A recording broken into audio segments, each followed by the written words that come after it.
ما نه به داسې زندګي ونه شي د بني ادمو دې په کار شي سړی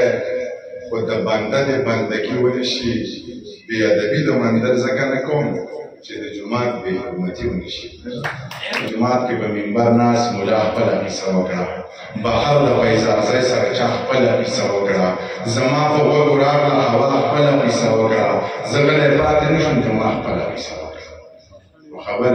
ملا پکې د مستو مستو ټولو ذکر وکړو یو شیخ پکې د خپل باغ د کجورو ذکر وکړو هوا راته د کونډو مجبورو ذکر وکړو جومات پکې په تش لاس د انګورو ذکر وکړو ستا خیال دی د ټولو نه اول وشوې په ما پسې کنځلې بیا غلې پټې پټې په ملا پسې کنځلې سپورزل په خپلو وکړې په هوا پسې کنځلې یو دی یو ونه کړي په چا پسې کنځلې نو ستا خیال دی یو زه پکې د امن او د مینې په مسلک یم د عدم تشدد په فلسفه باندې خلاف د جنګ جګړې بم بارود او د ټوپک یم پښتون یم د دې خلکو د لوبو چړچاڼک یم ستا خیال دی چې نوې اسلحه راشي په ما تجربه کېږي په دې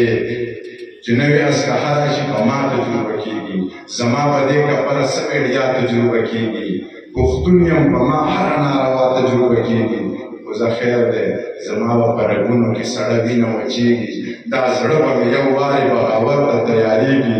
دا ژبه به اوس هلسې رښتیا رښتیا غږېږي که څوک پرې خفه کېږي او که څوک پرې خوشحالېږي زه نور په خپلو غوښو پردي سپي نشم ساتلی او دا ځینې بې ضمیره بیا بیخي نشم ساتلی زه نور په خپلو غوښو پردي سپي نشم ساتلی دا ځینې بې ضمیره بیا بیخي نشم ساتلی بس نورې سپورې کرښې په تندي نشم ساتلی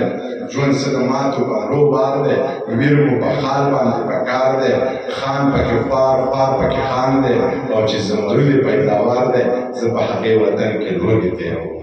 ډېره زیاته مننه